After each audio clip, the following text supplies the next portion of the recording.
Olá pessoal, boa tarde. Começar uma live aqui com o grande jornalista Marcelo Alonso. Só esperar ele entrar aqui para a gente já dar início à live.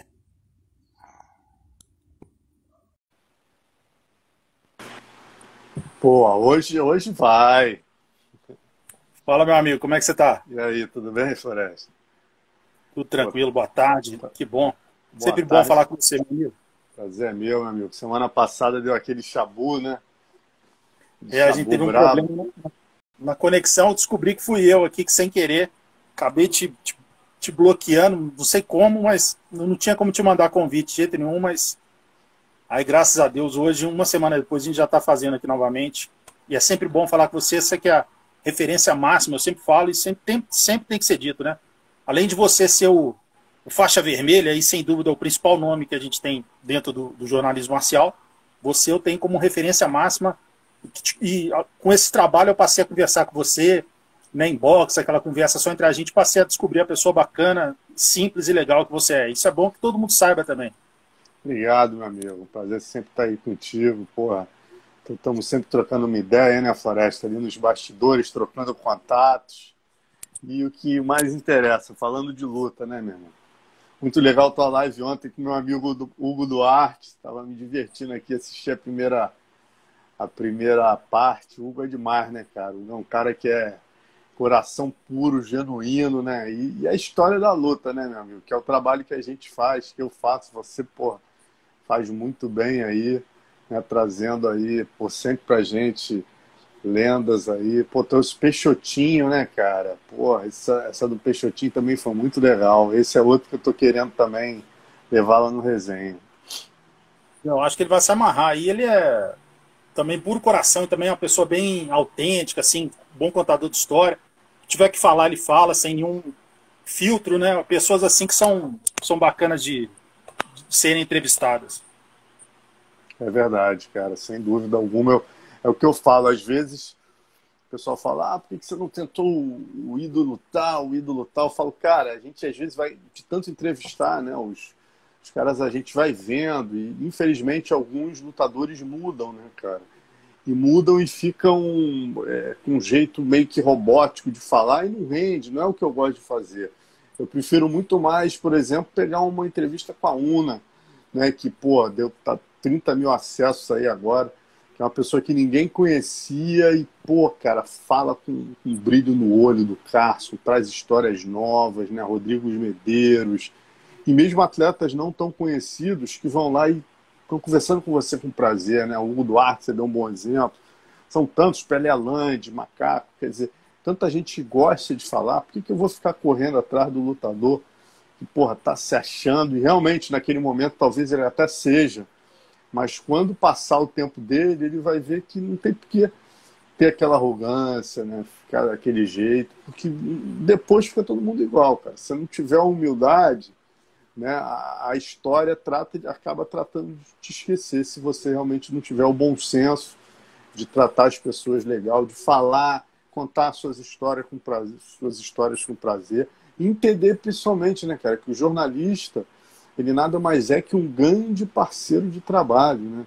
É o cara que vai e leva suas histórias para o fã. Então, essa história, o lutador nunca tem que ver o jornalista como um cara que está ali tentando tirar o furo de reportagem, falando mal. Não, o jornalista é um grande parceiro de trabalho, cara.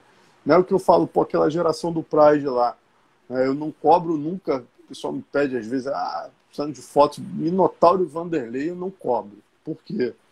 Porque, pô, nesses 16 anos da Era Pride, que eu era editor da Tatame, e eu vivia basicamente da revista japonesa, os caras nunca me negaram a matéria, cara, sabe? Então, eu vivia graças muito à generosidade desses caras, do Rudimar, da BTT, né? Então, como é que eu vou cobrar uma foto de um cara desse, entendeu? Às vezes até o Sumo fala, pô, eu sou fotógrafo, eu preciso cobrar e tal. Eu falo, cara, eu entendo. Você vive da foto. Você não tem que dar foto para ninguém. No meu caso, é um pouquinho a mais, né? Porque eu tinha que fazer matérias com esses caras. Eu dependia da boa vontade deles. Se eles não tivessem a boa vontade, eu não teria minha matéria. Eles sempre me entenderam como parceiro de trabalho, né? Isso acabou sendo um grande diferencial para mim. E uma coisa que eu acho legal também, que você vê que quando a pessoa se sente à vontade, você que já entrevistou todo mundo Tem uns aí que você já entrevistou umas 20 vezes. O próprio Hugo Duarte, por exemplo, se fizer uma pergunta sobre a briga no PP, ele vai contar para você a versão, na primeira entrevista. Na segunda, ele vai contar aquela versão, mais um detalhezinho a mais.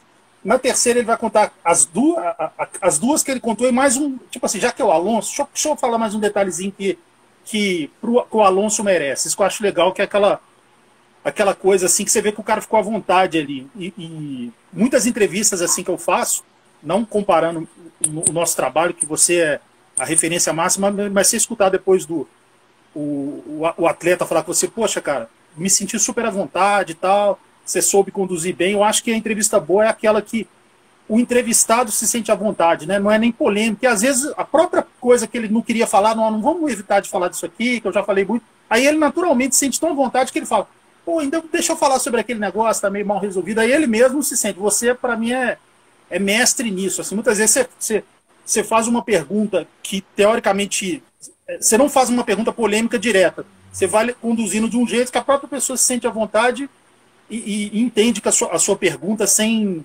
aquele lado assim, estou fazendo uma pergunta diretamente polêmica, né? Você faz todo um preâmbulo assim para depois chegar na pergunta. Isso eu acho muito. Acho que isso é uma escola sua, assim, eu acho. Eu sempre reparei isso com você. Que legal você falar isso, porque, na verdade, cara, uma coisa que eu falo muito também, né, que a gente, apesar de toda a ética jornalística que a gente tem que ter, né, esses dias eu estava falando até com o meu amigo, o Mário Filho, o Marinho, né, ele tinha entrevistado o Shogun, aí ele me mandou um áudio e falou, pô, Alonso, eu sou, assim como você, eu sou muito preocupado com a ética, eu não quero furo pelo furo. Como é que foi conduzida a pergunta? Eu perguntei para o Shogun se ele queria, se ele aceitaria, depois de aposentado, lutar sem kimono, e ele disse que adoraria. Aí eu fui e perguntei se interessaria uma luta, por exemplo, um grande nome, com Arona, por exemplo. Ele, pô, com Arona, sim. Então ele estava muito preocupado que disso não gerar uma coisa fora de contexto. De repente uma manchete, assim, o Shogun desafia a Arona. Não foi isso, entendeu? Então o cara me ligou e falou, pô, por favor, cuidado com isso. E realmente, cara, isso aí vai muito do bom senso de cada jornalista, né? Porque uma coisa, Floresta, a gente nunca pode esquecer, o lutador tem que entender, e nós jornalistas também, que a mola mestra do jornalismo é o furo de reportagem. Não tem jeito, né? A gente busca sempre uma grande chamada, um grande furo. Não adianta também você ser um vaselina e, porra, não, calma aí, isso aqui, pô, o cara pode... Cara, você quando está entrevistando, se o cara falou alguma coisa forte, você tem como obrigar aquilo como sua manchete. Obviamente dentro de todo um contexto, né? Como esse exemplo agora que o Marinho deu, não cabia naquele contexto para um jornalista que é da nossa escola falar Shogun desafia Arona. Mas dentro de outras escolas de jornalismo, também não pode se dizer que seria antiético se em algum momento ele falou que gostaria de lutar com Arona, entendeu? Então, assim, é bem complexo, cara. Jornalismo é uma coisa assim que, né, é bem complexo, é o que eu sempre falo. E hoje é mais fácil, né, que a internet, a gente tem digamos assim, a condução é muito mais tranquila da época do jornalismo impresso, né? Que era uma briga, cara. Quem investe com a melhor manchete vendia mais e no jornalismo você tem que buscar manchete forte para tua capa, né? Então, quantas vezes eu me vi em situações assim delicadas, né, cara, de porra, BTT e Futebol racha, duas capas que, porra, me fizeram um mal tremendo, sabe? Algumas matérias que me fizeram um mal tremendo, por exemplo, quando o Carson expulsou os caras da BTT. Porra, eu era muito amigo dos dois lados, eu sabia que daria para tentar chegar num acordo, só que eu tinha o quê? Eu tinha um prazo para o fechamento da revista. Então era uma sexta, eu tinha que fechar a revista naquela sexta, o Carson tinha mandado a carta expulsando os caras, e eu tinha que definir aquela matéria ali. Eu vi o Libório com os olhos cheios d'água, falando, cara, a gente não quer sair do Carson, cara. A gente não quer sair do Carson. Eu falo, cara, eu sei melhor que ninguém isso.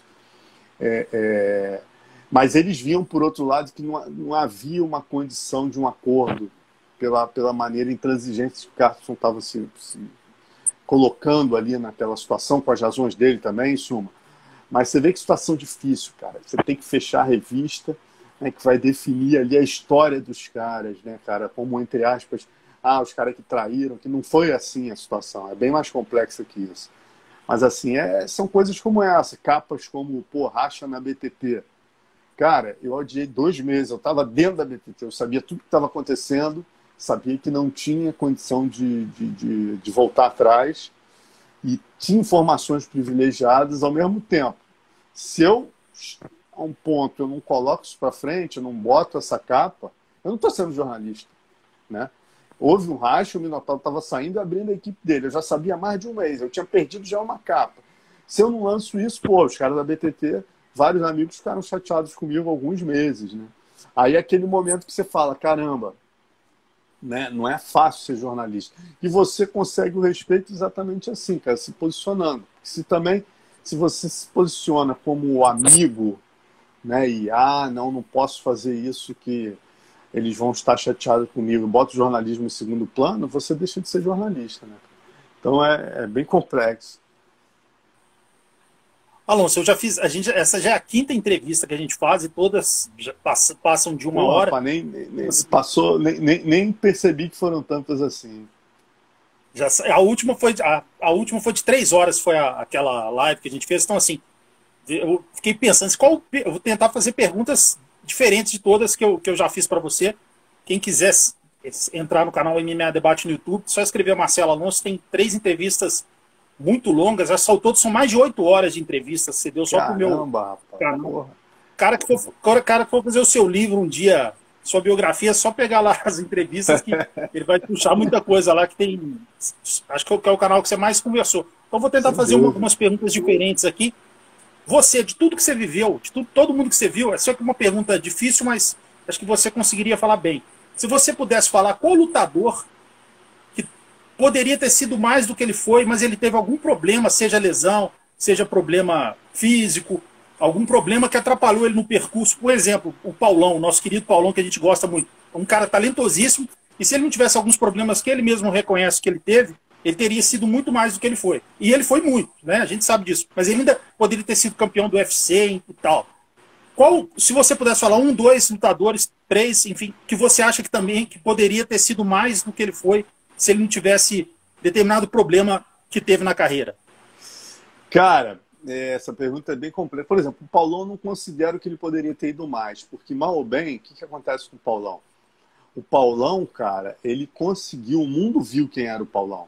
O mundo viu que no momento que o Pride Grand Prix Bushido definia o melhor do mundo até 83 quilos, ele vence, né, o japonês lá, que eu esqueci o nome agora, ele finaliza o cara, né, e aí machuca o joelho e não volta.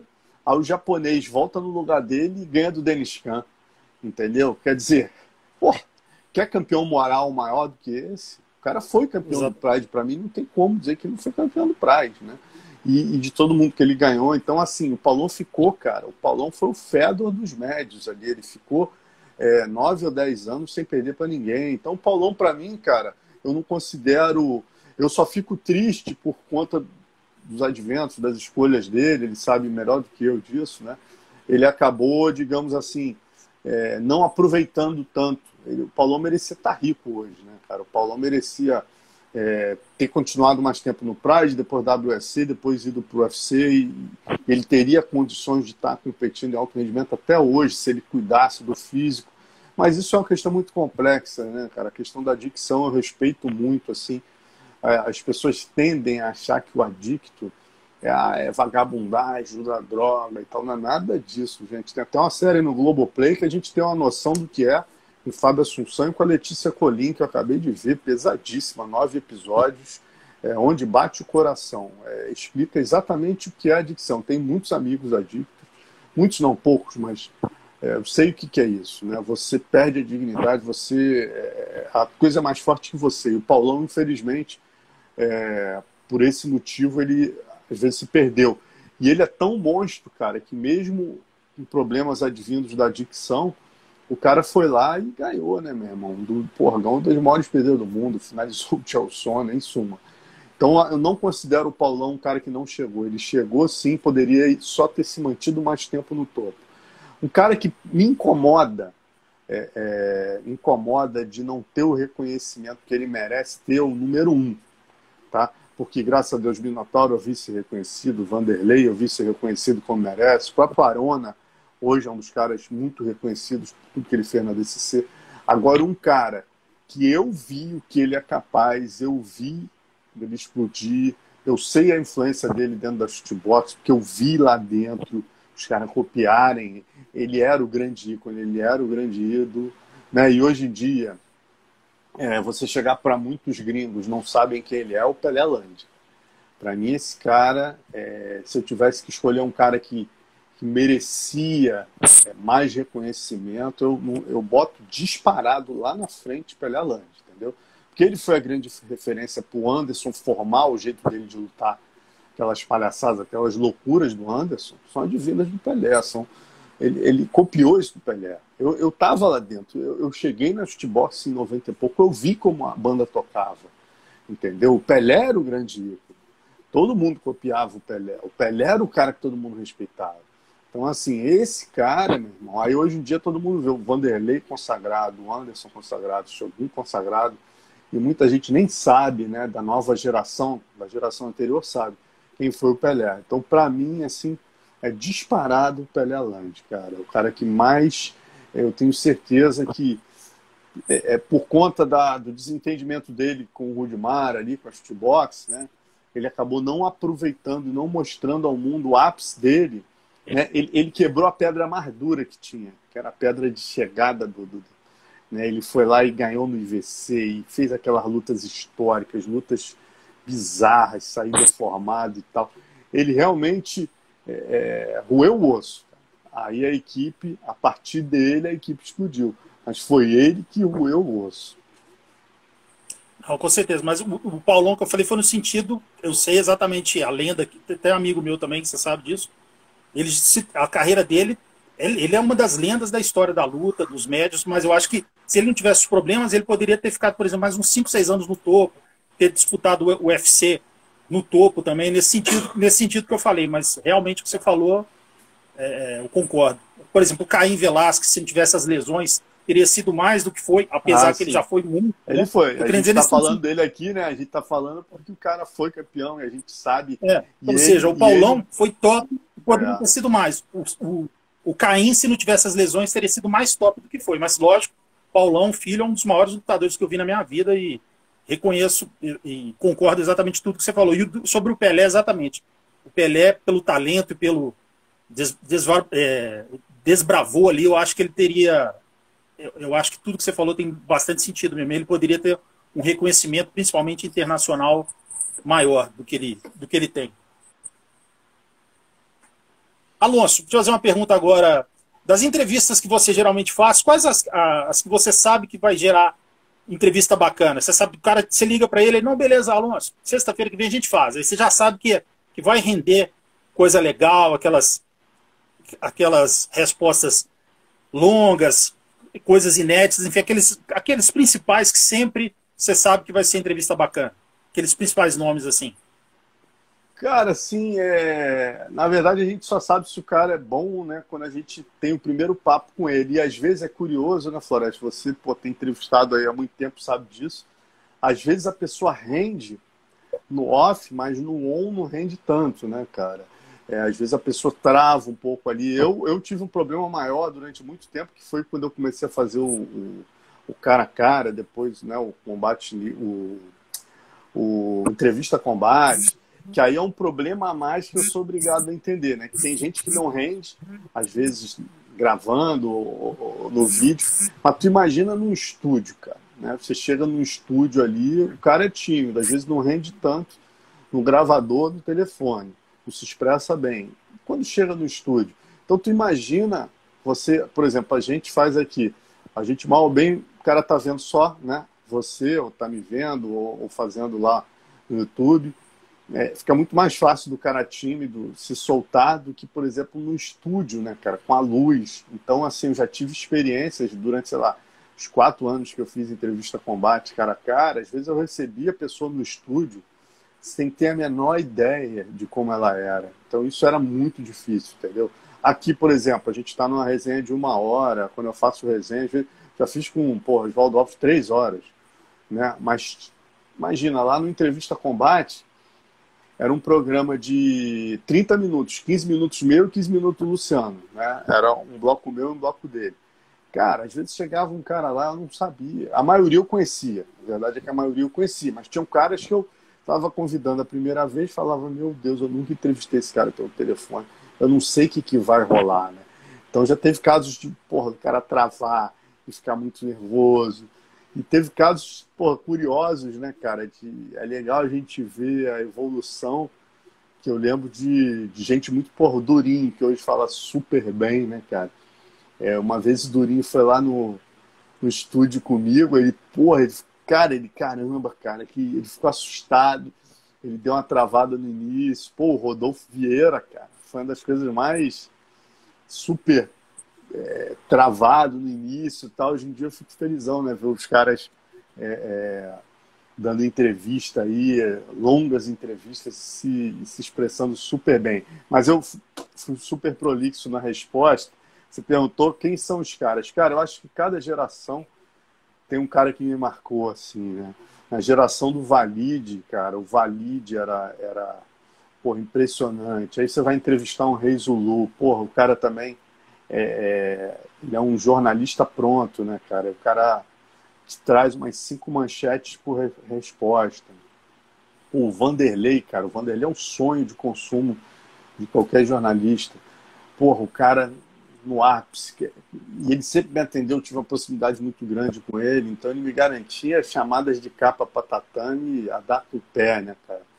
Aquelas respostas fortes. A gente vê esses trash talkers aí hoje em dia, totalmente Nutella, inventando. Você vê que o cara tá fazendo um personagem. Nunca vi ninguém mais genuíno que o Vanderlei, cara. O Vanderlei era um absurdo, já saía da mente dele, meu irmão, vou comer esse cara na porrada. Você vê que ele tava falando com brilho no olho, entendeu? Outro que, era genial, é o Pelé, continua sendo, né? O Pelé é um cara que... E o Pelé foi a fonte de inspiração desses caras todos, né? O Pelé é o primeiro trash talker das futebox disparado ali. Ele era o cara, meu irmão. Entendeu? O Pelé, e ele tirava do nada. Eu vi uma situação no WF com o Rudimar, que ele entra para lutar com o Pet Miletich, e aí, cara, eu e o Rudimar nervoso ali, eu tava fotografando o Rudimar no corner, cara, o Pelé começa a dançar break, cara, a mandar beijo pro Pet Miletich. Aí o Rudimar olha para mim e fala, nossa, de onde ele tira isso? Entendeu? Que cara, é inacreditável, entendeu? Aí você vê um cara desse, você fala, desses McGregor, esses caras aí, depois de tu ver o Pelé lutando, meu amigo, não existe hoje nenhum lutador que tem uma performance no octógono em termos de ser engraçado, de ironizar, como o Pelé foi. O Pelé foi o maior de todos nesse aspecto, entendeu? Foi fonte de inspiração aí para toda uma geração. E o dele, como você falou, passa uma coisa verdadeira, né, que é autêntica, sem aquela forçação de barra. Mas um cara que sempre rende entrevista bacana, se eu não me engano, você vai entrevistar ele hoje, é o Valide, né? O Valide garantia de... Cara, o Valide, meu irmão, o Valide é outro que, é brincadeira. E a galera pede, entendeu? O pessoal às vezes fica, nossa, é amigo do Valide. Que, meu irmão, eu no meio da luta, cara, eu cresci próximo de muita gente, né? Eu, estive próximo de muita gente, o Valide também. Eu tenho sem dúvida alguma, uma ligação, e quando o Valide ainda facilita que, além de eu ter uma proximidade com ele, ele é um cara também que, né, ele já vem com a manchete pronta, um cara que, é muito legal e fala as verdades mesmo, e ele é um personagem, né, cara? Aí no outro dia, Valide não falou, meu amigo, a galera pede. No outro dia a gente fez uma enquete lá, os nomes mais pedidos eram Arone e Valide, cara. O Valide não tá mais lutando, entendeu? Mas o Valide sabe dar uma entrevista, o Valide é polêmico, a galera gosta de ver, Então, assim como o UFC, né, vive de vendas, a gente também vive de números, né? A gente vive do YouTube, a gente precisa de bons números. E o Valide, meu irmão, dá bons números, né?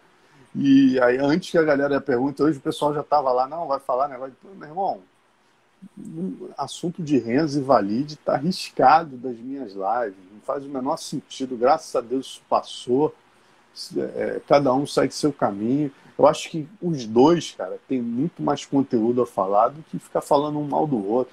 E eu odeio esse negócio de grandes ídolos do passado querendo se matar na rua. Isso é uma coisa que me incomoda profundamente. A gente que viveu para levantar esse esporte, para ver esse esporte ser reconhecido como esporte. Eu passei pelo menos 10 anos da minha vida brigando literalmente, escrevendo editorial todo mês na Tatame, criticando a grande mídia por não nos dar o espaço. Quando eu vejo um negócio desse, me dá uma tristeza profunda, entendeu? Não é como, o cara não gosta de... Não, eu vivi para isso não acontecer. Aí eu vejo, a essa altura do campeonato, dois caras que, porra, levantaram, fizeram o esporte chegar até aqui, se matando, falando mal um do outro, e os dois lados não entendendo que ambos têm sua importância. Eu falo pro pessoal do Renzo, meu amigo, o Valide, você pode odiar ele, ver milhões de defeitos dele. O Valide, cara, o Valide é o cara que foi lá e desafiou a luta livre, criou o Vale Tudo de 91. Né? O Valide é o primeiro cara a botar patrocínio no kimono. O Valide é o cara que criou o Jungle Fight, o evento que mais lançou talentos para o mundo MMA. O Valide é o cara que, mal ou bem, venceu também o Monde Grace, era o principal nome do kart. Cara, tem um valor indiscutível. Hoje ainda é bem sucedido como manager, né? É manager do Davidson Figueiredo, é manager do Borrachinha. Como é que eu não vou entrevistar um cara desse? Não só pela relevância histórica dele, mas pelo que ele faz. Renzo Gracie, meu amigo, quem fala que o Renzo é hiena, né? Os dois lados ficam putos comigo por isso. O Renzo é o Gracie que pegou os caras mais casca-grossa da geração dele, cara. Não tem o que falar. O Renzo lutou com o Tatarov na minha frente, né? Eu acompanhei. O Renzo ganhou do Maurício Smith, cara. 20 quilos mais pesado, Tatarov idem. Depois veio lutar com o Eugênio, que na época nem tinha tanto nome, ele só tinha a perder, veio lutar com o Eugênio aqui. Então, o cara que, meu irmão, merece todo o respeito do mundo. Hoje é o cara que aglutina a família Gracie, é o maior aglutinador, o Hollis Gracie da família Gracie hoje, é o Renzo Gracie. Então, assim, porra, todos merecem respeito. Ver esses caras brigando, cara, quem gosta disso não conhece a história da luta. No final você falou tudo, é bem triste, né? Dois gigantes, né, dentro do mundo da luta. Essa situação também, no fundo, eu não acho muito bacana, não. Alonso, fazer uma pergunta agora. A gente sempre tem uma autocrítica com a gente também, né? Pô, isso aqui a gente pode melhorar, isso aqui não. E a gente sabe quando as pessoas são injustas. E você, algumas vezes, recebe algumas coisas aí, comentários de haters. Enfim, você, mais do que ninguém, sabe disso e consegue lidar bem com isso. Mas o que você, dentro da autocrítica que você faz a você mesmo como jornalista, você lendo, você fala, pô, isso aí a pessoa foi injusta comigo, esse tipo de coisa eu não sou. Mas uma coisa que você é acusado, que isso você realmente fazendo autocríticas fala, pô, isso é injusto, isso eu não sou. Tipo, o cara falar que você é parcial, algo que você recebe, quando você lê, você considera uma injustiça com você dentro do seu jornalismo. Você aceita ser criticado até de algumas coisas, mas isso você não concorda. Primeiro falando do lado positivo do cara, isso é uma coisa bem bacana, assim, eu não sei se é meu canal, né? Aí a galera que me critica lá dentro do PVT, cara, são críticas extremamente construtivas que me ajudam. Eu não só ouço, como eu tento melhorar. Eu vejo lá as críticas e falo, cara, esse cara tem toda a razão. Entendeu? Tem umas não que eu falo, isso aqui não concordo. Mas tem críticas extremamente positivas, entendeu? Pô, tinha um cara me zoando que eu tava falando McGregor errado. Ele tem toda a razão, cara. É jornalista, a gente tava me criticando ali no papo de luta. Falei, cara, isso pra mim eu tomo como... É mais do que um elogio pra mim. É uma crítica construtiva, ela te ajuda a melhorar, entendeu? Então, assim, essas, cara, eu acho que são muito bem-vindas. Eu vejo muito jornalista ficar mordido. Pô, falou, cara, ficar discutindo com fã.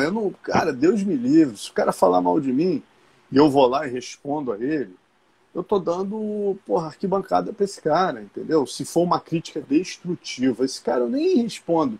Agora, quando é uma crítica construtiva, às vezes eu posso não responder, mas ele vai ver que na edição seguinte entendeu? Eu tentei melhorar. Agora, você perguntou uma crítica que eu não considero justa. Cara, uma crítica que eu não considero justa vem até de colegas jornalistas mais novos, talvez, que parece até uma crítica que faça sentido, que é essa questão do, pô, o Alonso puxa saco de... Nem é de jornalista, tem os fãs, eu vou te fazer duas divisões que eu não acho justo. Uma é o hater, né, esse que eu não levo muito em conta, que diz que eu sou puxa-saco de lutador. Né, isso aí é uma crítica também, eu nem respondo. Né, eu entendo alguns falarem isso, porque realmente hoje em dia você entra, tem 300 canais, né, e pelo menos 285 não tiveram a conexão que eu tive com o que hoje você também tem, né, que a gente acaba criando com os lutadores. Cara, eu dormia no quarto com esses caras quando eles estavam chegando. Pô, a primeira vez que o Carlão e o Valide foram lutar no Japão, a gente foi junto. Né? Hoje o Vitor postou uma foto dele com 15 anos, que eu fiz, está lá no Instagram dele, se entrar. Pô, a foto do meu amigo Marcelo Alonso. Cara, você imagina, eu vi esse cara de faixa azul, depois eu fiz a primeira matéria dele, depois eu acompanhei ele estrear no UFC, eu vi ele ser campeão. Né? Numa época em que não havia patrocínio, jornalista não era contratado por veículo. Então, óbvio, existia uma proximidade maior, entendeu?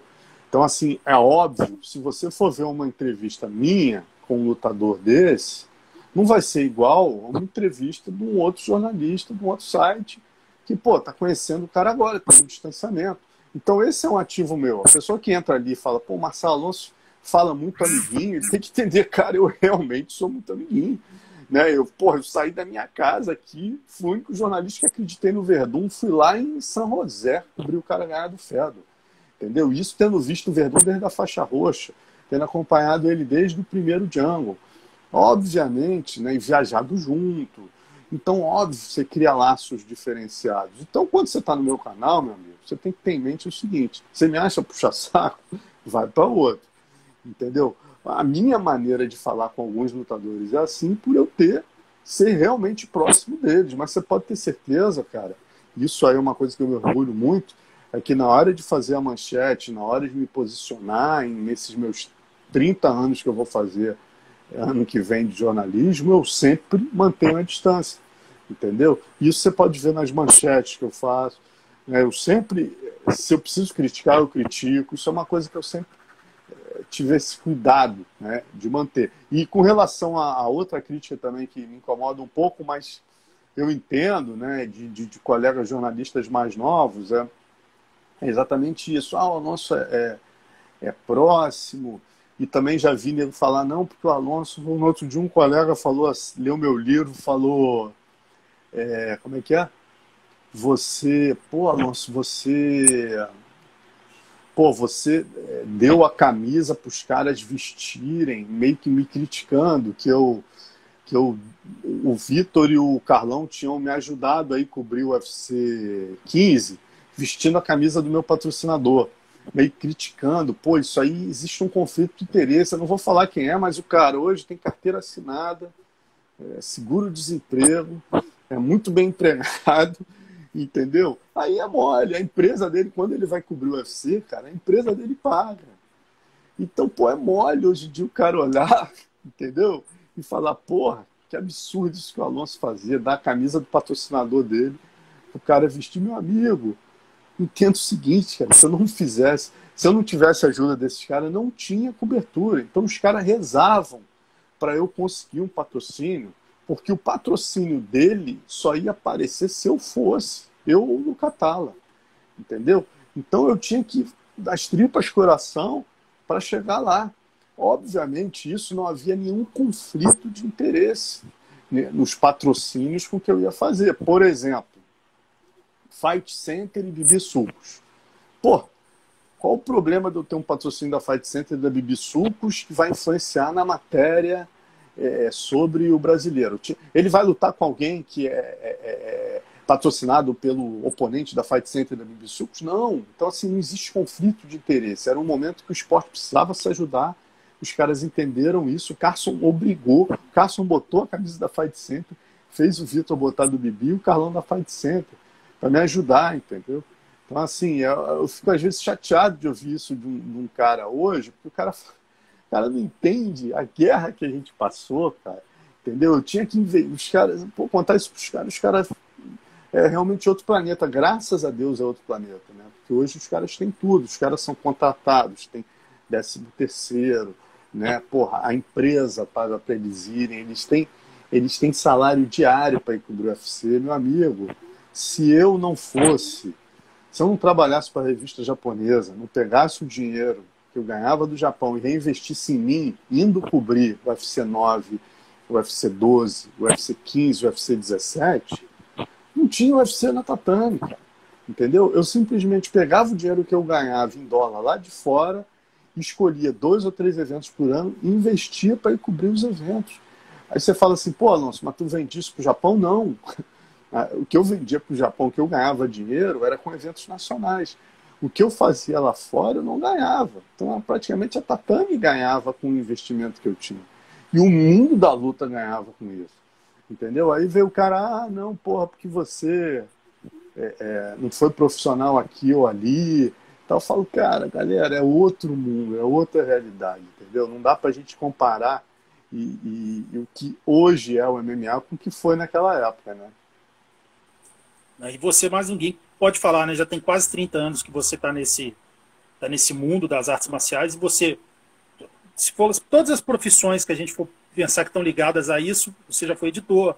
Vou dizer já foi, porque tem coisas que você é ainda, mas não está praticando. Mas repórter, comentarista, fotógrafo, editor, redator, então todos os meandros assim que a gente pode falar dentro do jornalismo, você atuou ou atua, né? Então, e uma coisa que eu acho muito legal em você, Alonso, isso que às vezes eu vou conversando com as pessoas, a gente tem uns grupos assim, você conversa com o Alonso é gente boa, o pessoal, você tem uma imagem assim de ser muito calmo, muito educado, e muita gente não sabe como é que você é. E você é exatamente desse jeito. Você, o próprio Paulão, que é daquele jeito mesmo, assim, aquela pessoa bem. Mas você, assim, eu já vi até entrevistas suas, assim, em alguns canais, canal assim de 100 inscritos, ou seja, aquele canal que você tá dando uma entrevista para ajudar o cara mesmo, que você não tá esperando nada de retorno para você e você ficou lá 40 minutos respondendo o cara. Então, assim, esse negócio eu tenho que tirar o chapéu. Você, assim, você é o faixa vermelha da gente e, assim, você é de uma humildade que eu acho, assim, de tirar o chapéu. E isso eu sempre falo para todo mundo, pô, o Alonso é daquele jeito mesmo. Às vezes ele manda um off, assim, ele fica 10 minutos falando, é desse jeito mesmo, tranquilaço, bacana. Então, assim, cara, isso eu tenho que tirar o chapéu. Muita gente que não te conhece. Eu acho que essas injustiças só um minuto. Perdão, desculpa. Que fazem com você, eu acho que uma delas, se as pessoas te conhecessem, assim, o tanto que você é humilde, o cara não ia ter essas críticas injustas que eles têm com você em relação ao jornalismo, a você é pró-Gracie ou pró-Valida, essas bobagens que falam a seu respeito. Você, de fato, é um cara assim, isso eu tenho que tirar o chapéu, tenho que falar isso em público aqui para todo mundo saber. Você é de uma humildade assim que chega a ser chocante, cara. Parabéns mesmo por isso. Mas você sabe, Floresto, cara, isso aí a gente tem que ser, cara. Você vê, eu mesmo sendo assim, tem uma coisa que eu me arrependo, às vezes, no outro dia eu fiquei até triste, cara. Quando o André, né, o André Azevedo, meu colega, cara, pô, meu amigo lá do combate, ele me contou uma história que eu fiquei triste. Você vê, mesmo tentando ser correto com todo mundo, pô, agora eu vou acabar aqui, tem um rapaz que está fazendo um trabalho sobre MMA feminino. Antes de fazer a resenha com o Valide, eu vou ficar meia hora com ele. Mas, em suma, eu tento, na medida do possível, cara, ser legal com todo mundo, né? Ser correto, porque eu acho que o caminho é esse, a gente tem que se ajudar, né, cara? E isso faz parte aí do nosso caminho. Eu lembrei, eu ia falar o negócio do André Azevedo. Cara, você vê, o André Azevedo, porra, eu tento, na medida do possível, cara, alguém manda uma mensagem ali, eu não vejo tanta mensagem do Instagram, aquelas, né, de quem eu não sigo, por exemplo, né, ficam ali. Cara, às vezes eu vou lá e respondo, tem mensagens antigas, eu faço questão de responder depois disso que o André Azevedo me falou. Ele, uma vez, eu tenho, assim, 500 caras que eu ajudei como estagiário, como fotógrafo, o Fernando Azevedo, eu conheci o Fernando Azevedo no curso, o Levi, né, eu indiquei ele pro Ian, em suma, eu tentei sempre ajudar muita gente. O André Azevedo é um cara que ele poderia tranquilamente falar mal de mim. Nunca fez isso. Mas ele tentou com 2 pessoas entrar no combate. Comigo, com o Joinha. Aí na época, cara, eu tava entrando e era public tape. O cara mandou assim, eu gostaria de fazer um teste e tal. Eu não sei se eu respondi que não tinha tanto contato dentro da Globosat, e realmente não tinha, né? Ou se eu acabei não respondendo, eu não lembro direito. Mas o Joinha teve a sensibilidade de responder ele naquela situação, entendeu? O Joinha tinha muito mais contato que eu lá dentro, né? Eu tava chegando e eu ia só na public tape. Mas graças a isso, o André Azevedo começou a trabalhar no combate, entendeu? Mas quando ele me contou isso, cara, ele falou, pô, Alonso, eu não vejo problema nenhum você não ter conseguido falar por mim e tal, mas, pô, foi tão legal, né, o fato dele ter conseguido chegar pela ajuda de um colega, que eu sempre que possível, meu irmão, depois que ele me contou esse relato, se eu já tinha uma preocupação de falar com todo mundo, mais do que nunca eu tenho, porque eu me senti um filho da mãe quando ele me contou essa história, cara. Eu falei, caramba, cara.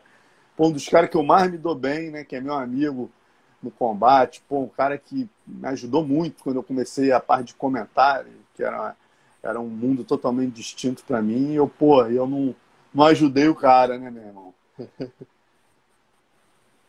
Ou falando você citou aquela hora o Mário Filho, ele está aqui, falou assim, o Alonso me ajudou e ajuda Marinho, o Mário aí, Filho também o Marinho também é um cara que eu assim, sempre gostei dele, eu acho o trabalho dele fantástico. E também é uma pessoa que você manda um inbox para ele, responde muita gentileza, também eu acho ele também um exemplo de ética dentro do jornalismo. Também é uma pessoa muito bacana. Bom que cara, o pessoal Marinho, saiba vou disso. te falar, meu irmão. Você fala, o jornal.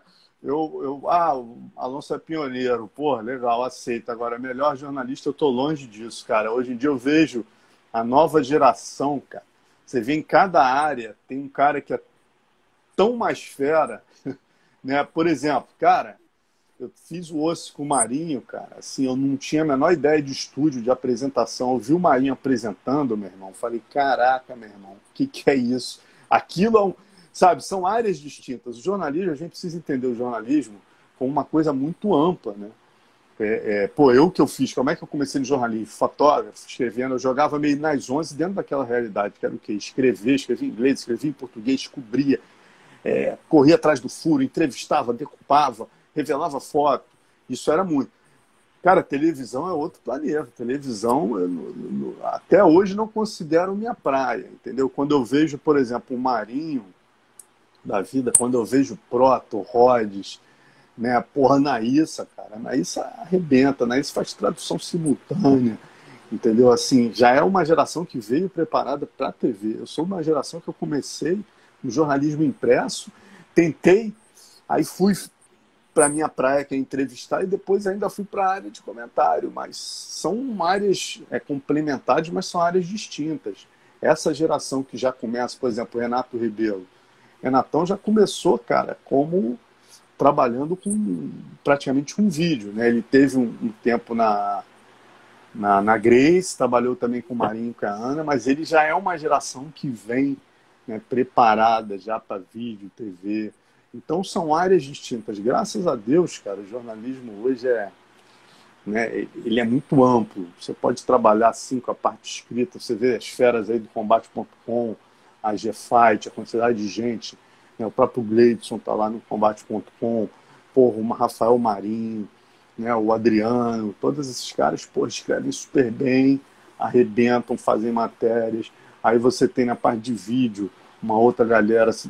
Então hoje, cara, o jornalismo marcial é realmente um mundo, né? A quantidade de profissionais competentes que existem é impressionante. E o Marinho tá com o canal dele aí, o Osso, depois se ele quiser até escrever o nome aí pra gente certinho, que o canal dele, assim, tá fantástico. Ele também fez uma entrevista primeiro com o Valide, depois com o Renzo, ficou bem legal também, seguindo toda direito de resposta, ficou assim, uma coisa ficou bem bacana também. O canal dele tá crescendo bastante. Também gosto muito do Marinho. O Marinho, cara, o Marinho e a Ana, eu gosto de falar, né, que pessoal, a gente tem eras assim de importância no jornalismo marcial, né, cara? A gente tem ali, de repente no impresso ali, eu comecei, depois veio o Luca, né, depois veio o Joinha, que foi o cara que foi revolucionário. Sem o Joinha não existiria.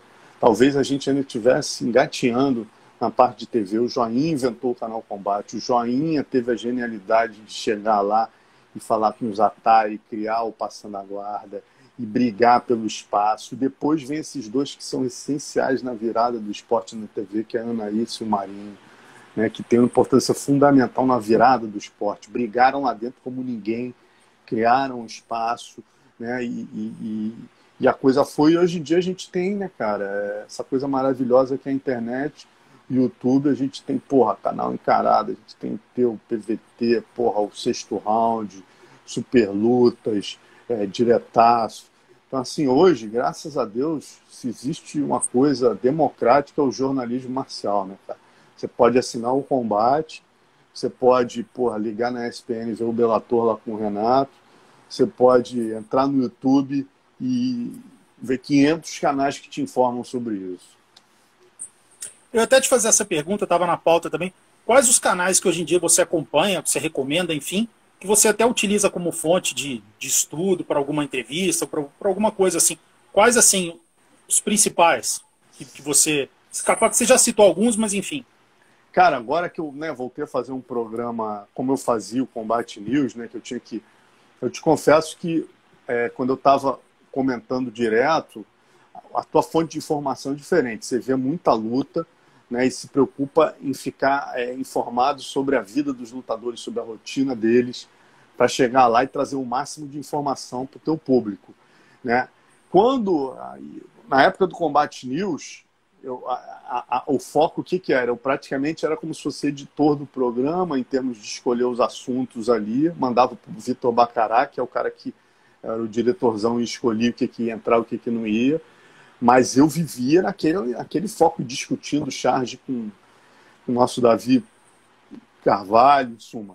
Então eu tinha um foco de estar informado, não sobre os lutadores, mas sobre as notícias como um todo. E nesse momento eu voltei para esse ponto, né, onde eu tenho que estar informado. Então, assim, o que chega de hard news eu consumo. Então hoje, cara, impresso. De site, disparado para mim, os dois melhores do mundo, Combate.com, que, porra, meu irmão, há 10 anos aí já está arrebentando, para mim já é um dos maiores do mundo, e a grande revelação dos últimos tempos é o AG Fight, que é o trabalho do Diego Ribas. O que esse rapaz está fazendo é espetacular, entendeu? Ele formou uma equipe, a quantidade de notícias que esse cara está postando por dia é uma grandeza. Entendeu? Então você tem Combate.com e AG Fight, cara, você está informado de tudo, né? Em termos de vídeo, eu considero a gente no PVT, o canal Encarada, o Coutinho está fazendo um excelente trabalho, né? E em termos de informação, de opinativo, né? Em termos opinativos, para mim, o Sexto Round é disparado melhor, minha maior referência em termos de hard news, informação e opinião. O Renato Rebelo fez um golaço trazendo o Carrano, que é outro cara acima da média em termos de opinião, de informação. Então você é o que eu falei, né, cara? Hoje é difícil, eu não acompanho outros esportes, né? Eu sou MMA Futebol Clube. Eu não consigo ver um esporte, talvez o futebol, certamente sim, mas eu não consigo imaginar um outro esporte com tantas opções de informação, com um leque, né, com um cardápio de informação tão rico como o MMA hoje. Não há formas, né?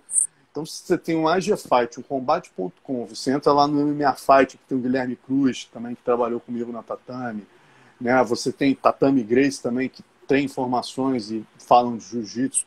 Mas esses dois sites, cara, é sacanagem. E ainda tem, eu adoro entrar também no fórum do PVT, né, cara, que tem a galera debatendo, a galera joga as informações principais da AG Fight, do coisa ali para debater, em suma. Cara, hoje o mundo marcial é um paraíso pro fã. Você tem no YouTube umas 10 opções foda, tem o diretaço também do Vini, que o Vini sempre traz os vídeos legais. O Laerte está fazendo um ótimo trabalho no Super Lutas. Renato Rebelo nem se fala, né, cara? Vejo todos os vídeos dele. Então, assim, hoje, se o cara quiser ficar 10 horas do dia consumindo conteúdo marcial, meu amigo, ele tem fácil. Ele tem fácil de qualidade. Exatamente. Tem canal só de react, tem um só opinativo, tem um só com entrevista com o pessoal do passado, tipo o meu, assim.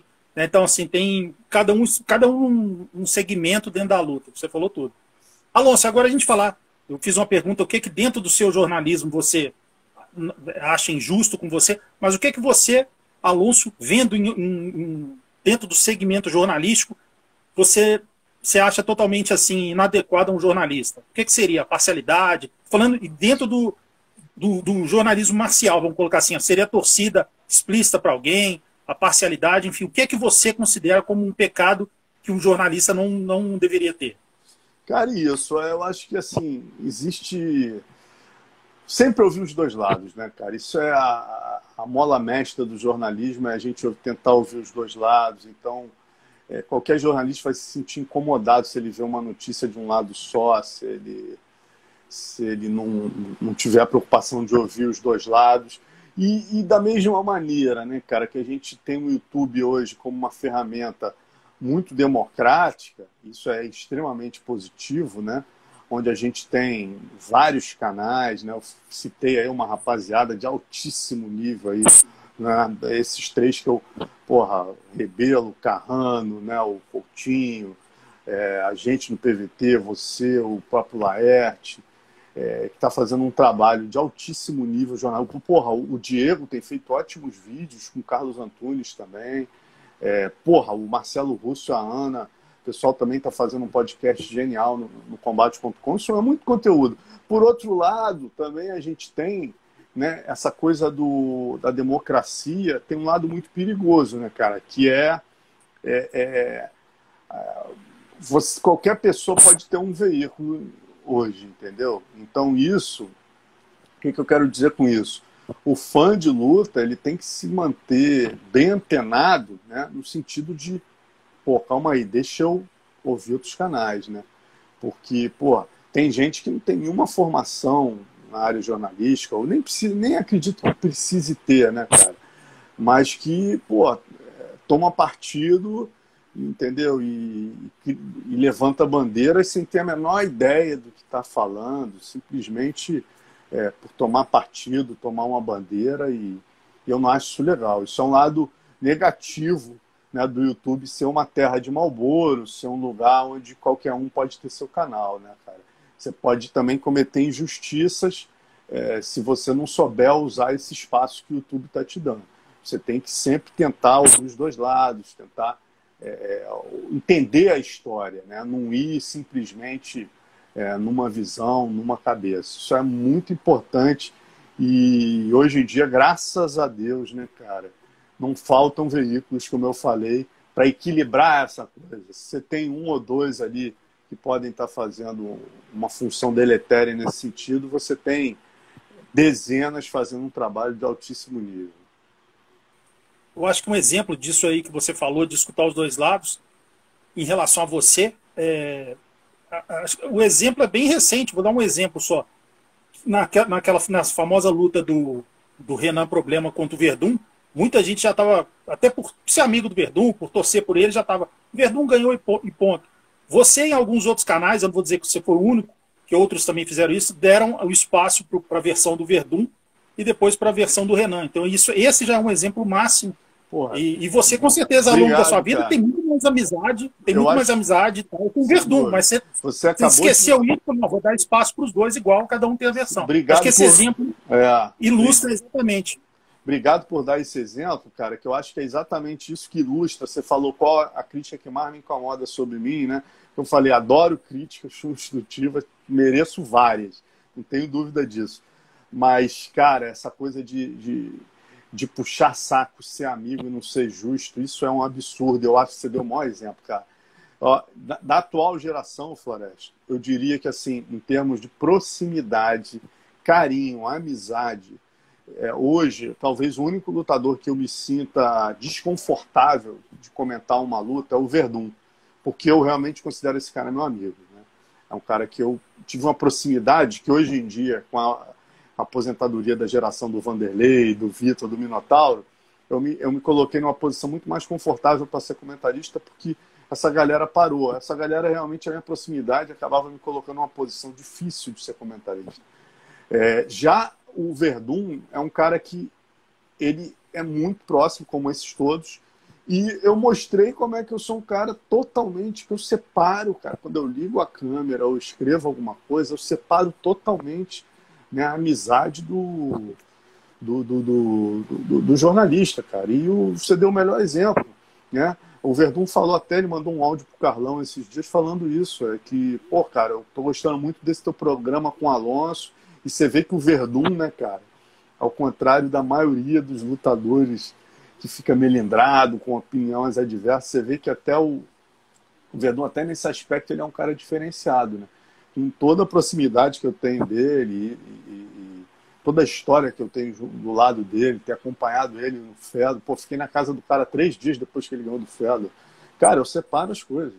Naquele momento ali eu entrevistei ele, entrevistei o Renan, entrevistei o Osiris, cara, para ouvir os 3 pontos e ter a minha opinião. E a minha opinião eu deixei clara. A minha do Carlão é igual, inclusive. E do Osiris. Entendeu? Que é entender não que o Verdun estivesse errado. O Verdun tinha sim que brigar pelo direito dele se ele sentiu que o oponente bateu. Só que eu entendia que o processo moto contínuo ali, a situação do árbitro era muito complicada se você levar em consideração o ângulo da câmera de tudo isso. Se você levar em consideração uma câmera lenta num ângulo específico, é gritante. É um absurdo a questão do bater ou não bater. Mas se você entender como um todo, entendeu? Você vai ver que o árbitro não errou e que o Renan Problema também estava no direito dele de ganhar a luta. Então, assim, era uma opinião bem complexa, mas que eu dei a minha visão, cara. Eu não fico em cima do muro. Eu dei minha visão e acho realmente que naquela situação ali tinha que manter o resultado. Esse foi o exemplo principal que ilustra exatamente isso aí, que é uma coisa injusta que falam sobre você, que você sempre dá espaço, você para as duas versões, e ainda cedeu espaço para o árbitro, né? Então, assim, para alguém que é árbitro, a visão de um árbitro sobre o lance. Então, eu acho que eu tinha pensado muito nisso, e é o exemplo máximo de que você é um cara que dá espaço para os dois lados, e esse é o exemplo máximo de um bom jornalista. Alonso, falando nisso, em jornalismo, eu vejo alguns jornalistas brasileiros, não sei se você vai concordar comigo ou não, não vou nem chamar de parcialidade isso, mas o MMA é uma coisa muito ampla, que tem a ver com patrocínio para os veículos de comunicação, para um monte de coisa. E nos Estados Unidos, alguns jornalistas, eles pegam, por exemplo, e defendem os lutadores dele como com aquela coisa mais assim, mais fervor. Não diminuindo o outro, ou fazendo alguma inverdade, mas, por exemplo, o Charles do Bronx estava aí vencendo todo mundo e chegou um ponto que todo mundo já sabia que ele merecia o title shot. E aí alguns jornalistas gringos falam, não, acho que ele não merece, o title shot tem que ser para outro cara. Aí geralmente eles puxam a sardinha para o lado deles. E alguns jornalistas brasileiros seguiam um pouco essa onda da tendência de alguns jornalistas gringos. E você acha que o jornalista brasileiro nessa hora tem que falar, não, é hora do Charles do Bronx, chegar lá no Twitter e falar Charles do Bronx time, aquela coisa assim. Charles do Bronx já teve a chance dele, foi campeão, graças a Deus. Estou dando só um exemplo. Se o jornalista brasileiro também tem que passar a fazer esse papel de tentar levantar e fomentar um pouco mais os lutadores aqui, nessa parte de quando tiver um title shot, quando ele estiver vencendo, fazer um pouco mais o negócio acontecer. Você concorda com isso? Cara, eu acho que assim, a gente precisa, antes de mais nada, antes de qualquer coisa, entender o esporte, né? Entender o tamanho do Brasil nesse esporte e parar com essa história, né, de comprar o que os americanos vendem. A imprensa brasileira é pacheca. Vai ver a postura dos caras com relação aos lutadores americanos. É natural que eles tenham uma postura, eles tenham um interesse maior que os americanos façam a luta. O que não é natural é a gente comprar isso, entendeu?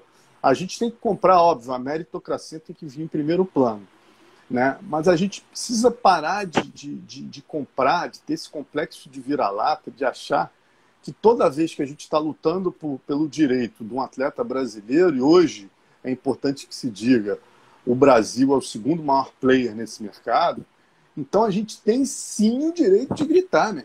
Seja como imprensa, seja como fã, entendeu? Eu vou te dar um exemplo. Assim que, quando começaram a noticiar o absurdo, né, de Michael Chandler furar a fila do Charles do Bronx para lutar com Dustin Poirier, eu vi muitos jornalistas aí, cara, conceituado, falando, gente, não sejam pachecos, é assim que o esporte funciona. A gente precisa entender o esporte, não sejam pachecos, entendeu? Pelo amor de Deus, meu amigo. Até na confraria, até o Conan mesmo, na confraria, ele falou, não, Alonso, deixa de ser pacheco. Tudo bem, ele é treinador, né? Não tem obrigação de ter essa visão. Mas, pô, não é assim, tem que ver o que dá dinheiro. É o cacete, meu irmão. É o cacete, tudo tem um limite, entendeu? A gente tem que, assim, óbvio, tem situações ali, a do Jacaré é discutível, tem algumas situações bem discutíveis que a gente pode ou não se posicionar. Situações como essa, a gente tem que gritar com trombone, meu. A gente tem que usar a força da internet como fã, como jornalista brasileiro, para falar isso é um absurdo. Entendeu? O jornalista brasileiro precisa sair desse lugar de, não, o Ariel é o melhor jornalista do mundo, ele fala isso, eu vou seguir. Quem não fala isso é Pacheco. Não, meu amigo, tenham personalidade. Lutem pelo seu mercado. Não sendo Pacheco, não sendo patriotas, mas sendo justos. Quando a injustiça for muito grande, nós temos sim que nos posicionar. Nós somos os segundos maiores players do mercado. O Brasil hoje tem 4 cinturões. O Brasil é sim o segundo país mais importante para o Dana White. Como assim ficar calado do cara pegar o Michael Chandler, tirar do Bellator, jogar à frente do Charles do Bronx, que vinha com 7 lutas, e a gente achar isso bonitinho, e ninguém gritar? E eu não vi nenhum jornalista gritando. E quando eu grito, o nego me sacaneia. O Alonso é Pacheco, é isso? Que isso, rapaz? É obrigação do jornalista brasileiro se posicionar, sim. Usar a mídia social, sim. E, cara, acreditem vocês ou não. Não estou falando para ficar reclamando, se fazer de vítima, não. Só estou falando o seguinte. Quando o absurdo for grande, nós somos players do mercado, nós somos importantes nesse mercado. Não só pelo fato de criar o esporte. Aí, sim, a gente cai até num pachequismo. Não estou falando disso, não. Estou falando da importância do Brasil nesse mercado. Se essas barbaridades forem levadas adiante, a gente tem que gritar, meu irmão. E todo jornalista tem que retuitar o amigo que falar. Entendeu? Porra. E a maior prova disso é que o Dana White voltou atrás, cara. Por incrível que pareça, o fã americano hoje, ele é mais justo que o próprio jornalista brasileiro. Fã americano, quando ocorre um negócio desse, eu sei que eu escrevo pro Sherdog. Aí eu vou lá e me posiciono. Escrevo uma matéria dizendo que é um absurdo. Os caras entram e falam, você tem toda a razão, você tem toda a razão. Os fãs americanos ficam revoltados quando tem essas pachecagens americanas.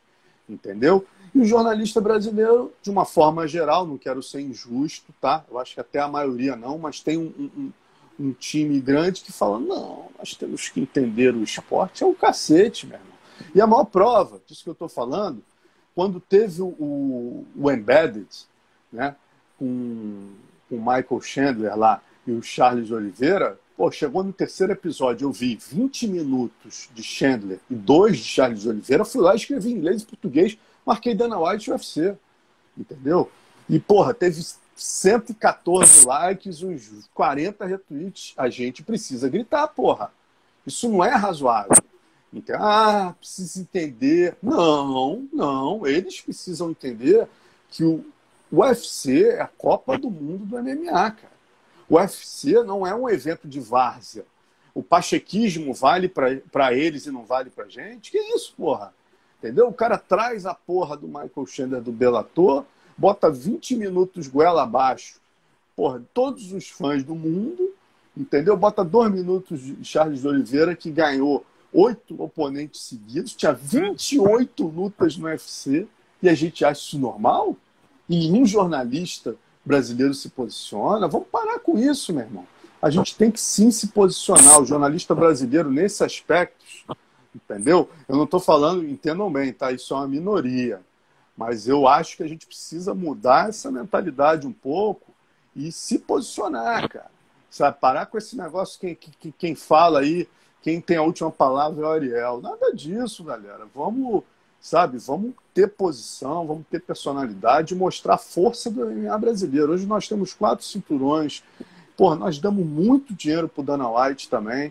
Não que tenha que ser tudo pra gente, mas a gente tem que se posicionar E tem que exigir, sim, que o esporte seja, no mínimo, justo. Entendeu? E se existir uma injustiça ou outra pelo negócio, faz parte. Ninguém que está reclamando, tal, não é isso. Agora, quando for um absurdo, temos que nos posicionar, como é o caso que eu falei agora. Michael Chandler passar à frente do Charles Oliveira com 7 vitórias e 28 lutas no UFC para disputar o cinturão com Dustin Poirier e jornalista brasileiro não falar nada, é um absurdo, meu irmão. Temos que gritar, temos que usar as mídias sociais, lutadores, jornalistas e fãs, entendeu? É assim que a gente faz o esporte ser democrático. Bacana. Bom que você concorda com essa tese e você falou de uma maneira bem mais incisiva, com muito mais argumentos. É exatamente isso mesmo. Acho que muitos jornalistas deveriam ouvir essa... Eu vou fazer até um corte específico sobre essa, se você permite, sobre essa... Não, com certeza. É só deixando claro para os colegas que, assim, isso aí é uma minoria, mas eu vejo muito e acaba influenciando a todo mundo, porque a maioria fica se achando assim, pô, se eu escrever, vamos me chamar de Pacheco, entendeu? E a gente tem que separar o joio do trigo. Uma coisa é pachecagem, uma coisa é você achar que todo cinturão quem tem que disputar é um brasileiro, essas besteiras, não entender que o UFC é um negócio, isso é diferente. Eu estou falando em se posicionar com relação a absurdos. Isso a gente precisa sim fazer e marcada na white, infernizar o careca. Entendeu? Infernizar o careca. Como os lutadores estão fazendo muito bem, cara. Os lutadores aprenderam isso. Você vê o Durinho aí, é o maior exemplo, cara. O Durinho é um cara que ganhou o espaço dele por mérito próprio, porque ele é um casca grossa. É tudo isso. Mas eu te garanto, se o Durinho não tivesse entendido como a banda toca, talvez ele ainda tivesse lá no top 15. Né? Como é que ele entendeu o esporte? Ele entendeu que as coisas acontecem quem vai lá e pede, quem vai lá e catuca, entendeu? E assim a coisa começou a andar para ele, né? E continua andando muito bem. Ele está lá no topo, disputou o cinturão porque se posicionou e entendeu o esporte. Eu só estou cobrando que nós, jornalistas, fãs, também entendamos o nosso papel enquanto segunda maior plataforma do UFC no mundo. Tá? Não vamos entender o UFC como um evento de várzea dos americanos, não. Vamos entender o UFC como a Copa do Mundo MMA. E como tal, temos sim que cobrar justiça pelas disputas. Bacana, esse seu posicionamento é perfeito mesmo. Tomara que todo mundo dentro do jornalismo escuta isso e vê como uma crítica positiva, que é uma coisa para o bem de todos nós, e passa a agir dessa maneira também. Falando nisso, Alonso, em jornalismo, em você... Eu acho assim, você e o Carlão fazem uma dupla ali dá tão certo ali em vídeo, o entrosamento, enfim. Fala um pouco desse novo programa de vocês, que já tem, não sei, quase um mês já, que é o Papo de Luta. Quase, exatamente. Cara, muito legal. Você vê como é bacana a coisa da crítica construtiva, né? O programa surgiu da seguinte maneira. Um cara escreveu lá nos comentários do Instagram, do PVT, eu acho, e marcou a minha, o Carlão, falando, cara, porra, vocês têm... Eu chamei ele para fazer um depois do gongo, depois do UFC numerado não lembro quem, e aí ficou tão legal que o cara escreveu, cara, vocês têm que transformar isso num podcast semanal.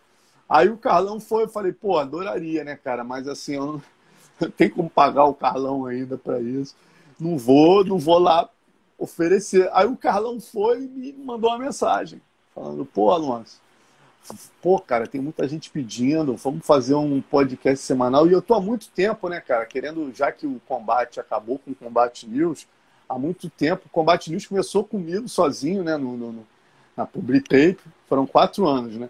Era eu sozinho e um convidado jornalista, e eu criei o formato do programa, que era eu apresentando, a Anaísa lá em Las Vegas, né, e a gente batia um papo e o convidado que estava com a gente discutia os assuntos que estavam em todos os veículos. Então a gente botava todos os veículos na tela e ia debatendo os assuntos. Assim nasceu o Combate News. Depois mudou para ao vivo com o Prota. Aí o Prota ficou apresentador, eu passei a ser o parceiro dele, comentarista fixo na bancada e mais um convidado, né? E assim nasceu o Combate News, fez um sucesso muito grande, né, cara? Foram 4 anos, 2 comigo e depois mais 2 com eu e Prota, que a gente debatia as principais notícias da semana. E eu estou há muito tempo querendo fazer isso no PVT. E o Carlão foi o parceiro perfeito, né, cara? Porque pô, o Carlão sabe tudo, já esteve lá, como diz o Rhodes, é jornalista de luta praticamente também.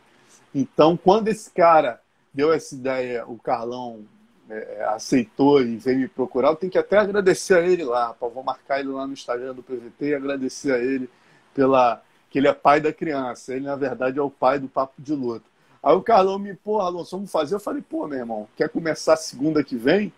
E foi isso mesmo. O Carlão falou comigo numa segunda, a gente já entrou no ar na outra, entendeu? Eu já peguei e falei, Carlão, vou pedir pro Davi ajudar a gente criando uma logo do programa e criando os nossos bonequinhos. E aí, pô, falei com o meu primo, que é designer, ele fez o vídeo de apresentação, o Davi fez as charges. E aí arrebentou, né, cara? Agora a gente já está a 4 programas, cada vez melhor, e a gente tenta ser democrático e trazer as notícias dos principais veículos da luta, né? A gente bota Combate.com, AGFight, traz um vídeo do Coutinho, traz um vídeo do Rebelo, traz as notícias do PVT, tenta, assim, mostrar um pouco de tudo que está acontecendo dos sites gringos também. E vamos debatendo ali nós dois, trazendo a opinião do Carlão. A gente criou também o Poderoso e o Casca Grossa, né, cara? Tinha que trazer a identidade carson-graciana, né, que tem muito a ver com o Carlão e comigo também, pela minha proximidade. Aí eu dei a ideia, Carlão, ao invés de todo o programa ter um sobe e desce, o nosso tem que ser o Poderoso pô, tem que ser uma coisa positiva do Carson, cara. Uma coisa, como é que o Carson... Alonso, positivo do Carson é Casca Grossa. Eu falei, pô, então Poderoso e o Casca Grossa.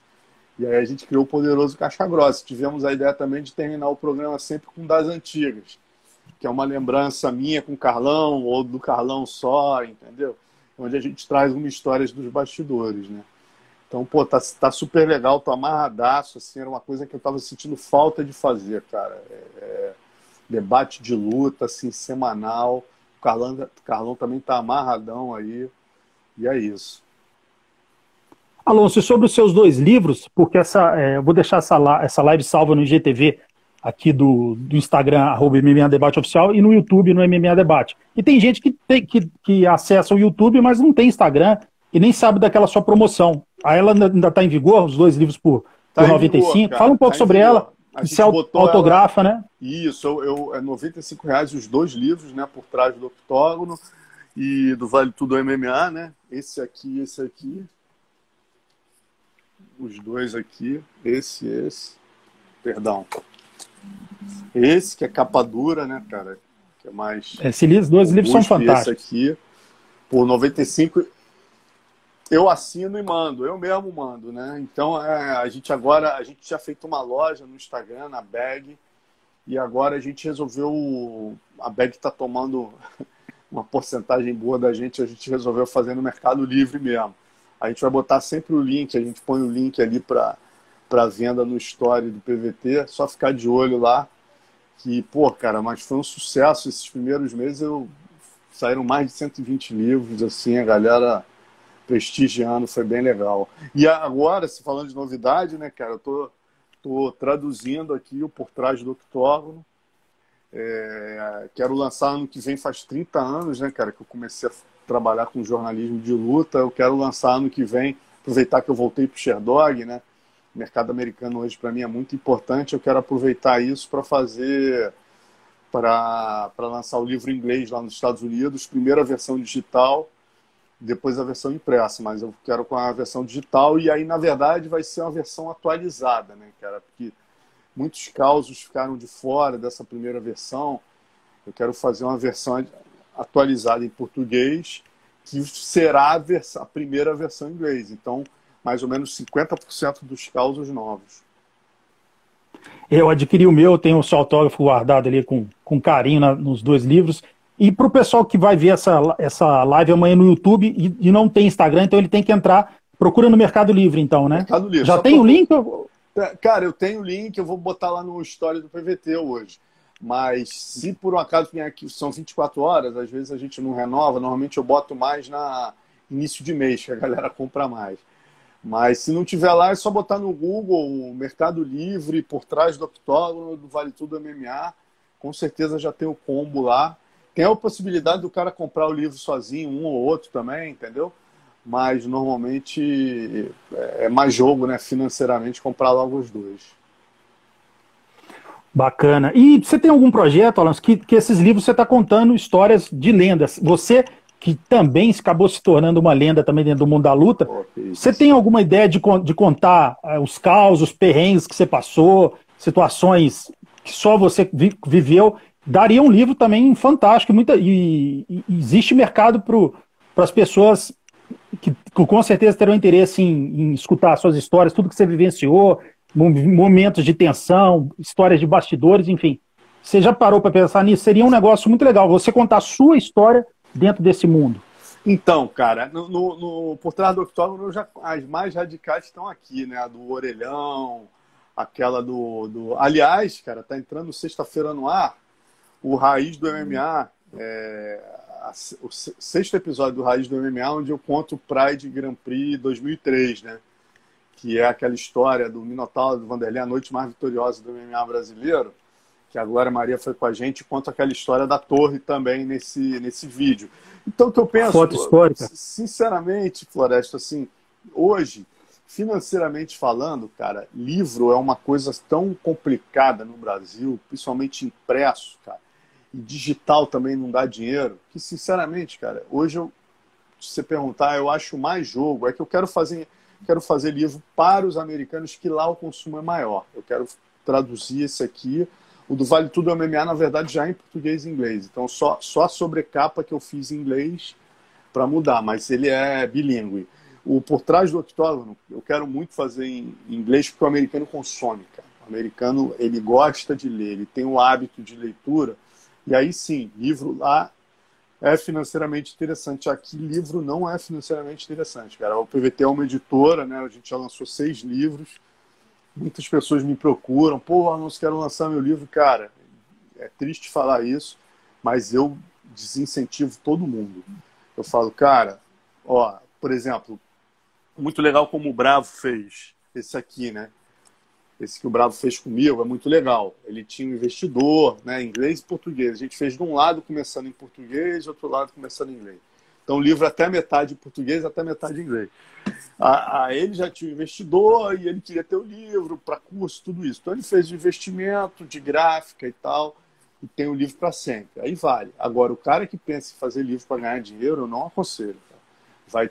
Vai tomar um susto. Infelizmente, não existe hábito de leitura, as vendas são esparsas, entendeu? Assim, para mim, foi jogo que eu tive patrocínio do Combate na época, né? E eu fiz os 2 livros com o Combate, então... Mas, porra, se você perguntasse para mim, você investiria? Nunca, de jeito nenhum. Tinha comprado 2 carros para fazer esses livros aí, cara. Se eu quisesse investir do meu bolso, entendeu? É muito caro e realmente o retorno é pequeno. Mas quem sabe assim, mais para frente, um documentário de 2 horas, 2 horas e meia, falando toda a sua... com depoimento de pessoas que conviveram com você, o Bebel, o mestre Rudimar, enfim, histórias que vocês viveram, pegando desde do início ali da sua cobertura no jiu-jitsu ali em 1992, seria algo isso, que... Floresta, perdão, acabei não falando. A verdade, a minha ideia, eu não terminei o raciocínio, ao invés de fazer isso em livro, jogar no meu canal do YouTube dentro do Raiz do MMA, entendeu? Então, começar a contar esses causos dentro do Raiz do MMA. Por exemplo, aquela história do WRF, que os caras tiraram a camisa. Não só perrengues, histórias curiosas de cobertura jornalística. Fazer ali dentro do canal. Então, por exemplo, esse Raiz que vai entrar na sexta, 19 horas, eu conto a história do Minotauro do Vanderlei. A história da torre está ali no meio, ali em 2 minutinhos. Mas eu quero fazer alguns que eu vou contar, por exemplo, esse do Orelhão merece um vídeo só dele, né? Que é aquele do Orelhão na bagagem e tal. Esse vai... E histórias de cobertura são os mais legais, cara. Porque como é que saiu aquela capa assim? Como é que foi isso? O perrengue que você passou ali. Essas histórias são muito legais para quem faz jornalismo. É muito interessante para o cara ouvir isso, entendeu? Como é que o cara criou essa capa? E de onde ele tirou a ideia de fazer essa capa? Quão difícil foi? O evento terminou 2 da manhã. Pô, foi num lugar... Como é que ele conseguiu juntar esses caras antes dos caras pegarem o avião? Então, esses detalhes são muito legais. E tem histórias assim que, se contar com detalhes, por exemplo, igual aquela que você viveu ali, você viu a cena do Coleman e ficou com medo do Coleman, acho que no IVC, dele apanhar do pessoal da Chutebox, e você vendo e você relatando isso vale ouro, é muito legal, né? Então, assim, são histórias que só você viveu. Então, por isso que um documentário, alguma coisa igual em pílulas assim, você contando aos poucos, seria muito interessante mesmo, e já é muito interessante. Marcelo, falando nisso, eu já fiz essa pergunta para você, que você, como ninguém conseguiu conviver com luta livre versus jiu-jitsu, BTT versus chute-box, e o pessoal te cobrava: ô Alonso, por que isso? Por que a capa deles é maior?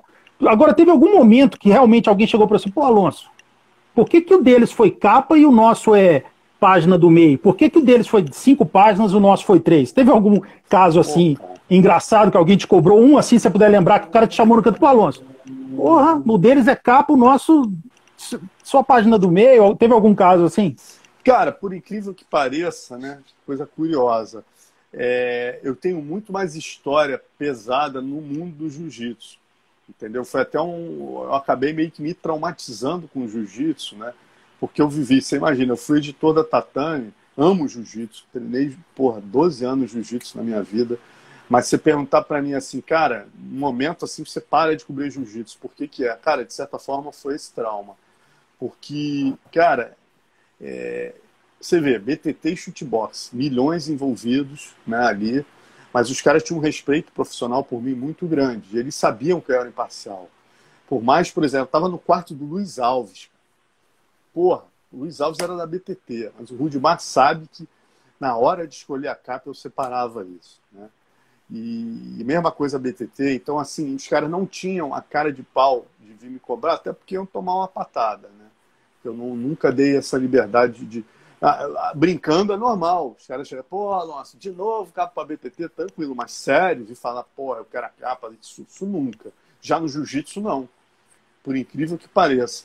Então, quer dizer, esses caras envolvidos, milhões, os caras vinham de boa, falavam ironizando, podiam até ficar chateados. Já aconteceu, óbvio, né, do cara ficar um pouco de: porra, essa capa aí era do Minotauro, não do Vanderlei. Por que vocês deram pro Vanderlei? Porra, Alonso tá mal puxa-saco da chutebox. Eu ouço isso dos dois lados, né? O pessoal do chutebox acha que eu sou, porra, Alonso é ligado ao Cássio, porra. Alonso é, porra, amigo do Cássio, porra, ficava no quarto com os caras. E da BTT, o Alonso é o maior puxa-saco da chutebox. Cara, isso é a maior prova de que meu trabalho é sério. Entendeu? Os dois me criticam, digo que eu sou puxa-saco do outro. Se falam isso, é porque eu fui pelo caminho correto. Mas voltando ali ao com certeza. O jiu-jitsu era muito complicado, cara. Por incrível que pareça.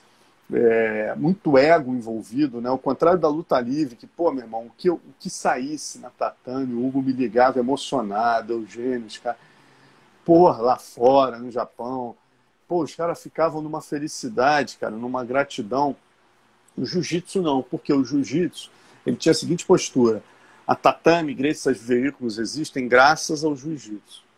Então, era quase como se a gente fosse empregado dos caras, entendeu? Então, assim, cada campeonato que eu chegava como editor da Tatame, cara, a quantidade de dor de cabeça na minha chegada, depois de uma capa que tinha saído, era absurda. Porque, assim, se a capa foi da Nova União, os caras da Aliança, mas vinham de maneira meio assintosa, entendeu? Cara, eu chegava no final do dia, eu estava destruído emocionalmente, assim, de discussões, de bate-boca, do cara vir chegar de uma maneira ríspida que eu não gostei, eu sempre me posicionei. Porra, cara, você chega no final do dia e você fala assim, cara... Aí minha mulher falava assim, pô, vamos... Quem tava comigo na época, porra, vamos pegar uma praia ali. Eu, não, ali tem o pessoal da luta, cara, não vamos lá, não. Isso foi me gerando um trauma, cara. Porque onde eu chegava era dura, entendeu? Chegou nos, pô, meu irmão, botar bola rodada do cara ali. Pô, aconteceu casos assim, qualquer pessoa que saísse no paredão era uma homenagem. Pô, tem pessoas do jiu-jitsu que saíram no paredão, tinha 40 fotos. Uma era uma luta que ele não gostava, o cara me ligar para reclamar. Ao invés do cara ligar e falar, porra, Alonso, que homenagem bonita, cara, esse paredão é demais, né? Era o sonho de todo lutador era sair no paredão da tatame. O cara me ligava para dar dura porque não tinha que ter colocado aquela foto. Então, assim, foi traumatizando. Vou te falar que com o tempo, hoje em dia eu sinto que é muito mais leve, né? A geração nova tem um astral diferente, mas quem viveu esses tempos de rivalidade que eu e o Luca Talo vivemos, meu amigo, não era fácil o dia do jiu-jitsu, não, meu amigo. Era tensão o tempo todo. Cada capa, 10 dores de cabeça.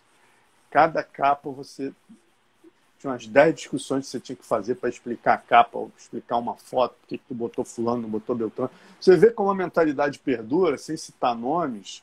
Eu coloquei... eu até me assustei, cara, porque eu tinha desacostumado já com essa arrogância. No outro dia, o pessoal que acompanha aí o baú do Alonso, que eu faço toda semana, eu boto uma história do passado no PVT, boto uma galeria de fotos e conto a história de uma cobertura importante, né? E aí eu contei, quando fez 25 anos do Mundial, há uns 3 ou 4 meses atrás, eu fui, cara, me deu um trabalho, meu irmão. Porque assim, o primeiro Mundial em 96 ainda estava negativo. Então eu tive que pegar os negativos, ampliar fotos dos principais destaques da faixa preta, né? Aí, fui fazer a besteira, 2 caras da faixa roxa, eu botei o Carlão era marrom, que é kimono azul, que é do MMA, e botei o Parrumpinha, que hoje é treinador da American Top Team, que era faixa roxa, ele tem uma foto do lado do Carson no pódio. O resto é tudo preto. Beleza, botei lá a galeria, 30 fotos e tal. Irmão, me entrou um cara, várias pessoas reclamando que não tinha foto dela. Eu falei, que isso? Que mundo é esse? Eu tinha esquecido desse mundo. Não tô acreditando nisso. E arrogantemente. Aí uma pessoa que eu tenho o maior carinho por esse cara, não vou citar o nome, eu tenho o maior carinho por ele, assim, gosto desse cara pra caramba.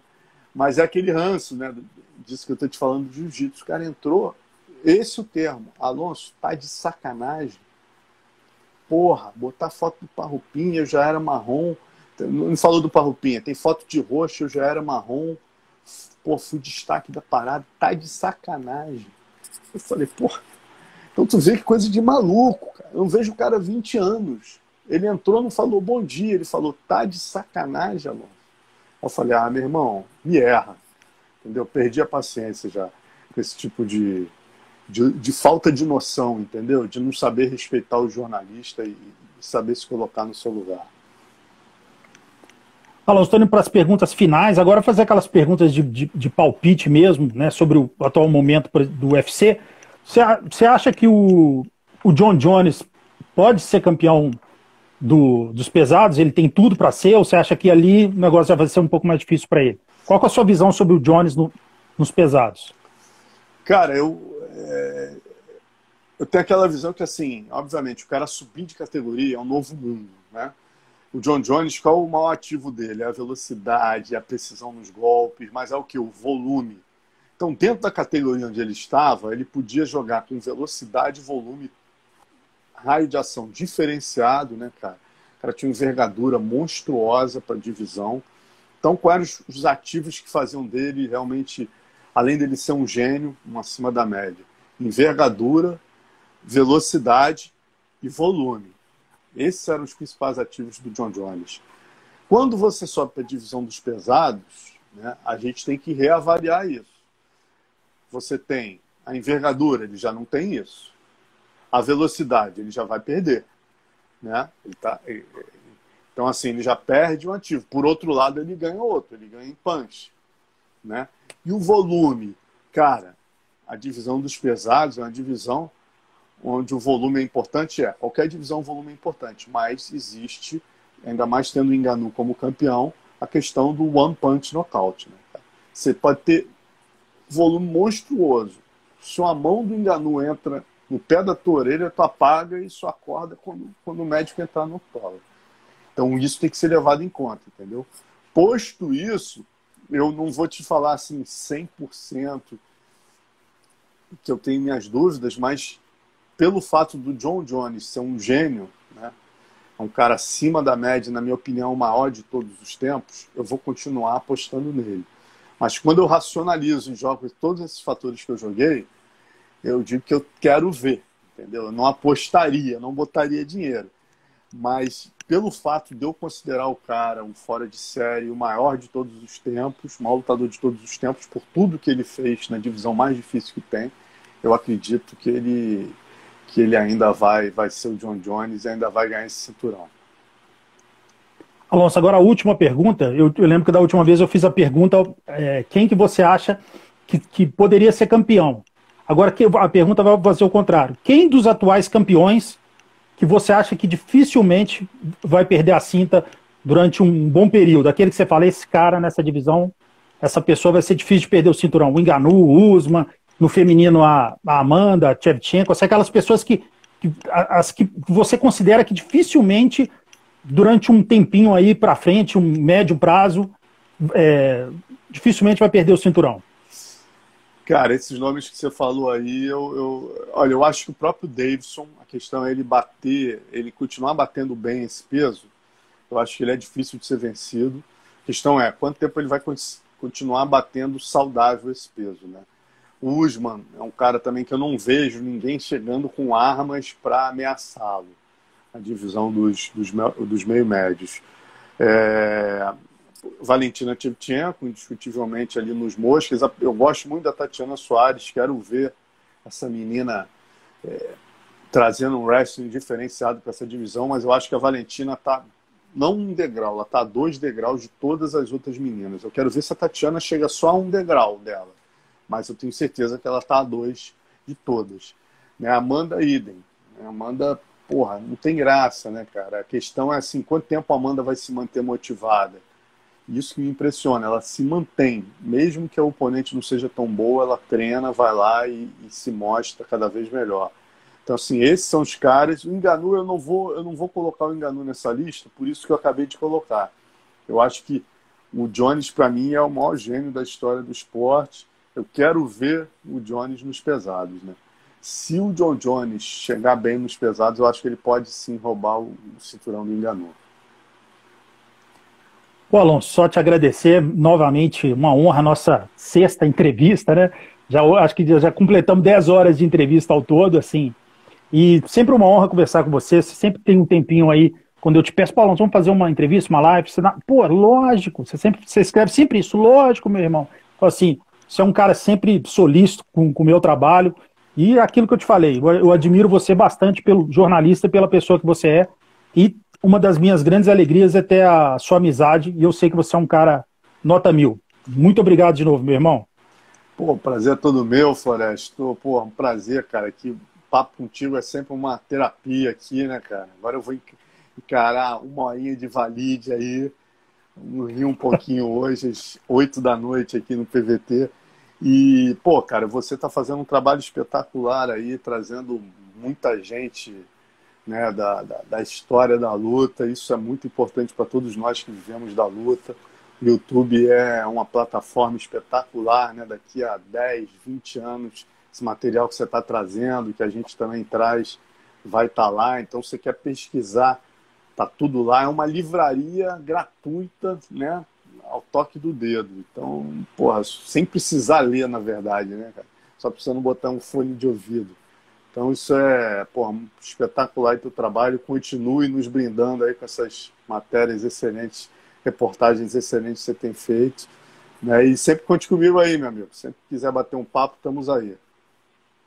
Tamo junto, meu irmão. Fica com Deus. 8 horas o Valide no YouTube do PVT, né? Exatamente, no YouTube do PVT. Vamos ver como é que o homem está hoje. Torcer para ele estar inspirado. Quando ele está inspirado, são as melhores entrevistas.